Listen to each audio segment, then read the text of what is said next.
भारत की मानक समय रेखा को समझने से पहले हमें विश्व की मानक समय रेखा को समझना होगा कि विश्व का मानक समय रेखा क्या है और वो कहाँ से निर्धारित की जाती है।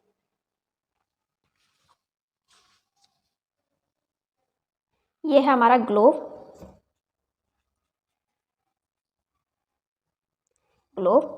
और ये है उत्तरी ध्रुव, दक्षिणी ध्रुव,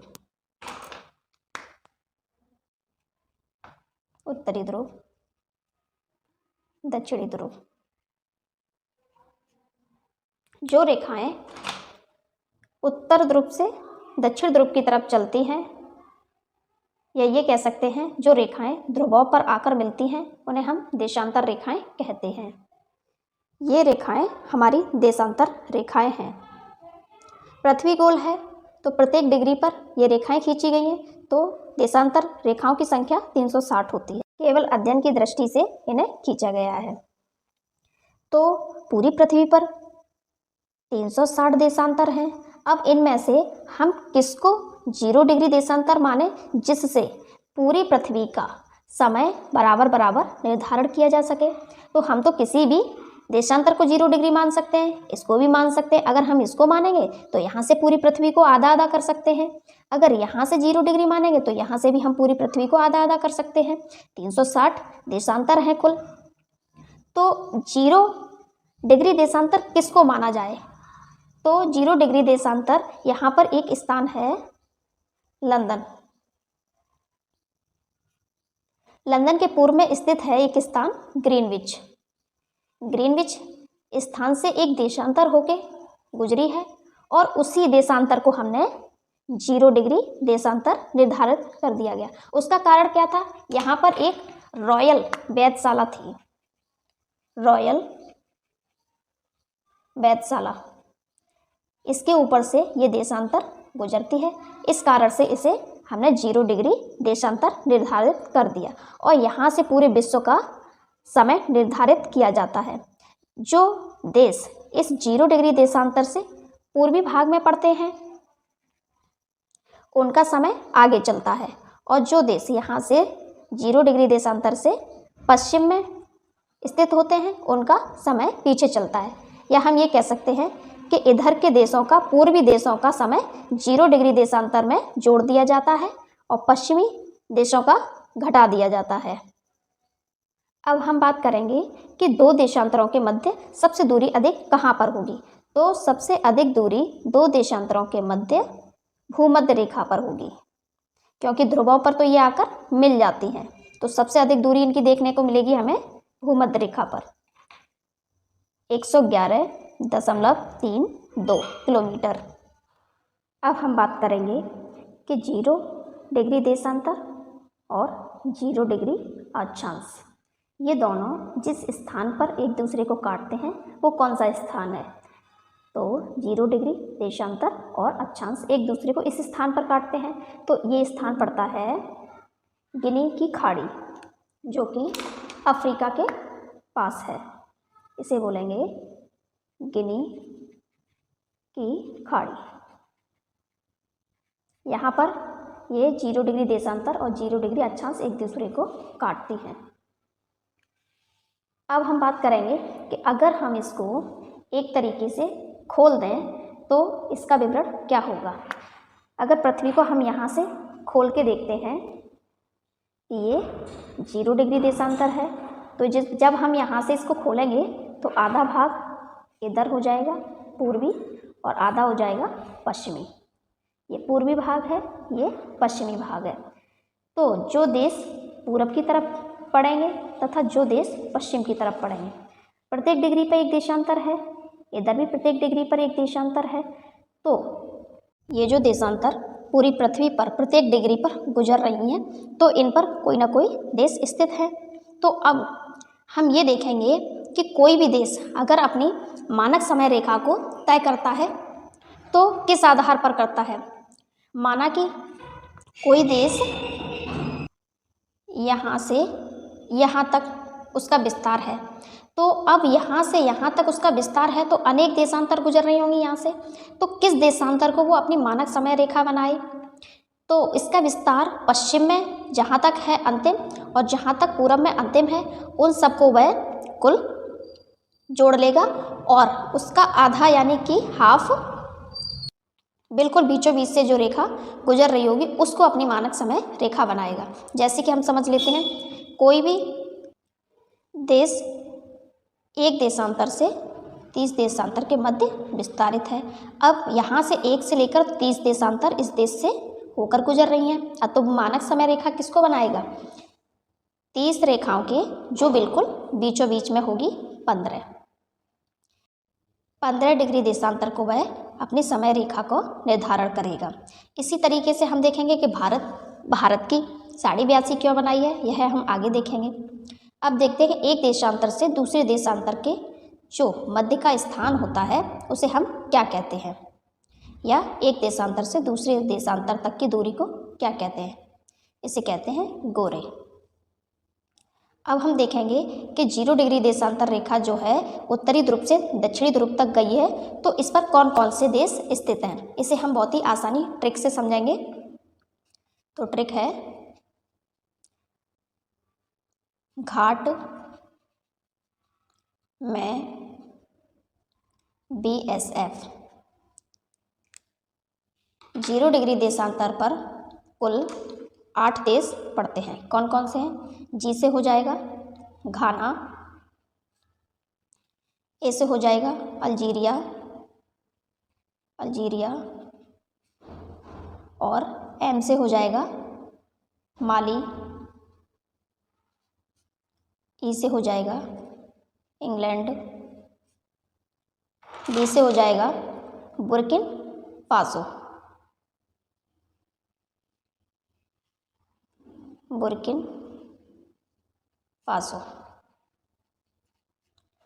एस से हो जाएगा हमारा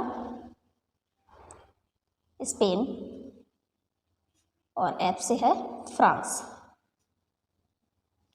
इस तरीके से कुल 8 देश हमारे 0 डिग्री देशांतर पर पड़ते हैं।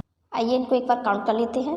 1 2 3 4 5 6 7 8, तो इनकी संख्या 8 है। 0 डिग्री देशांतर पर कुल 8 देश स्थित हैं। ग्लोब पर हम मानक समय रेखा को समझ चुके हैं कि किस तरीके से समय का निर्धारण विश्व स्तर पर किया जाता है। अब हम देखेंगे कि भारत में किस तरीके से समय का निर्धारण किया गया है, किस देशांतर को मानक समय रेखा भारत ने माना है। तो ये है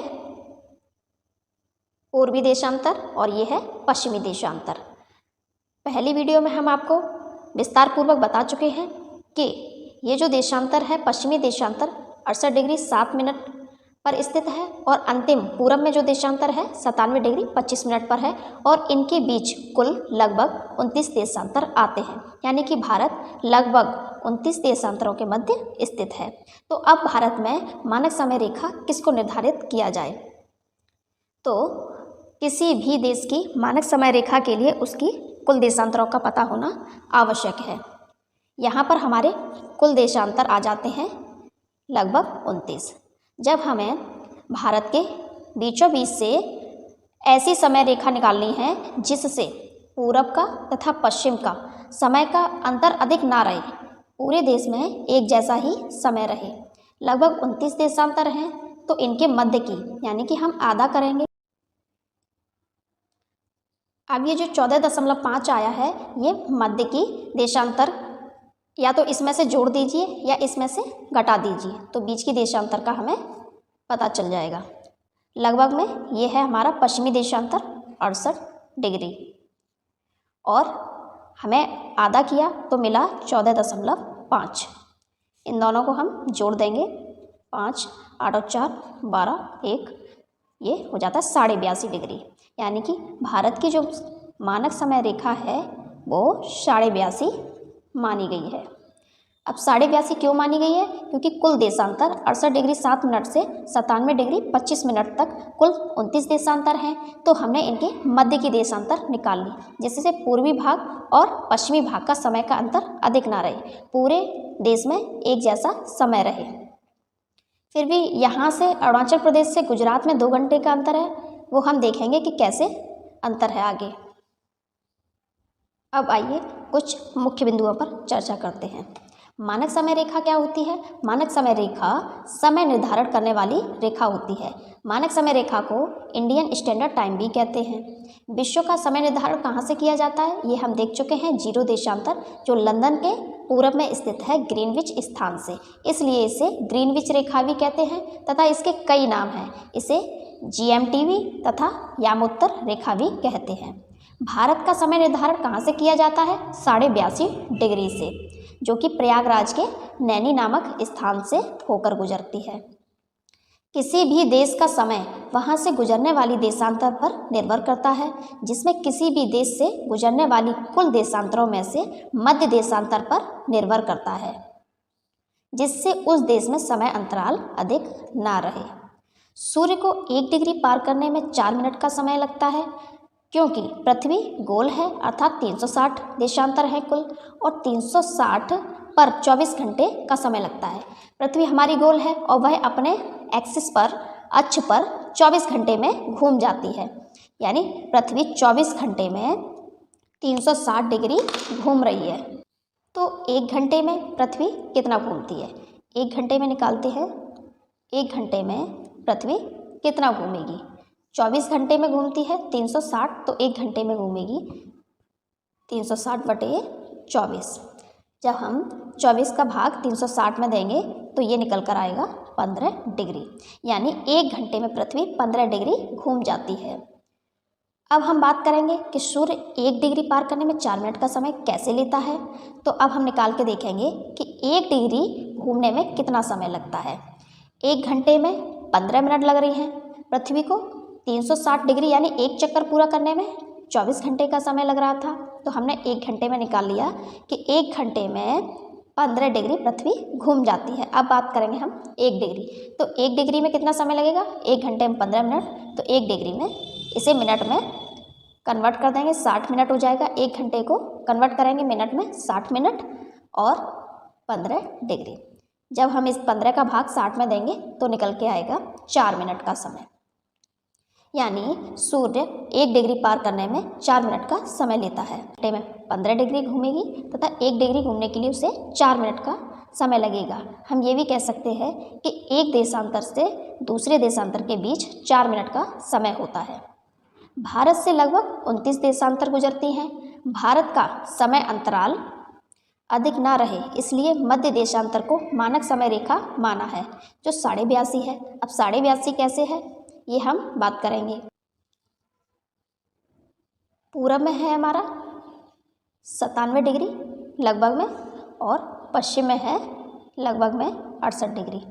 तो 97 में से हम सब्ट्रैक्ट करेंगे 68 को, 7 में से 8 नहीं जाएगा, 17 में से 8 जाएगा 9, 8 में 6 गया 2, 29।